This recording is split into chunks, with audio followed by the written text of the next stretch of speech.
2 town 3 town Tanuku పట్టణంలోని విశిష్ట సూర్య దేవాలయం అభివృద్ధికి నూతన కమిటీ మరింత శ్రద్ధ పెట్టాలని ఎమ్మెల్యే అరిమిల్లి రాధాకృష్ణ సూచించారు. సూర్యాలయం అభివృద్ధి కమిటీ ప్రమాణ స్వీకార కార్యక్రమంలో పాల్గొన్న ఆయన భవిష్యత్తు తరాల కోసం కూటమి ప్రభుత్వం అభివృద్ధి చర్యలు కొనసాగిస్తుందని చెప్పారు. కమిటీ అధ్యక్షులుగా గమిని రామచంద్రరావు, ధర్మకర్తలుగా సత్యనారాయణ, సాయిరాం, భవానీ తదితరులను ఎన్నుకున్నట్లు తెలిపారు. భక్తుల ఆధ్యాత్మిక విశ్వాసానికి ప్రతీకగా నిలిచిన సూర్య దేవాలయ ప్రతిష్టను పెంపొందించేందుకు కమిటీ కృషి చేయాలని కోరారు. అన్ని మతాల పూజా స్థలాలను సమానంగా అభివృద్ధి చేస్తామని హామీ ఇచ్చారు.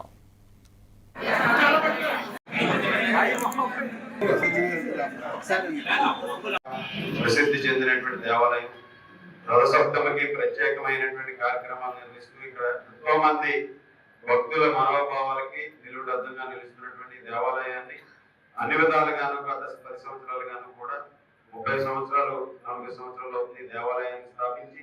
అప్పటి నుంచి కూడా ఎంతో మంది దాతలు, స్వచ్ఛంద సంస్థలు ఈ దేవాలయాన్ని అన్ని విధాలుగాను కూడా అభివృద్ధి చేస్తూ ఇటువంటి ప్రత్యేకమైనటువంటి కార్యక్రమాలని ఎప్పటికప్పుడు నిర్వహిస్తూ దీన్ని తణుకు పట్టణంలోనే కాకుండా తణుకు పరిసర ప్రాంతంలో ఉన్నటువంటి ప్రతి కుటుంబానికి కూడా ఒక ఆధ్యాత్మికమైనటువంటి అనుబంధాన్ని ఏర్పరచుకోవడం జరిగింది.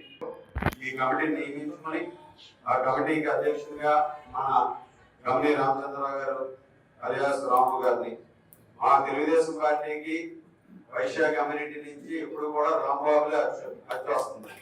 అప్పుడు పెద్దలు గమిని రాంబాబు గారు 40 సంవత్సరాలు చేశారు. ఇప్పుడు కొత్త రాంబాబు గారిని మేము పెట్టుకున్నాం. తణుకులో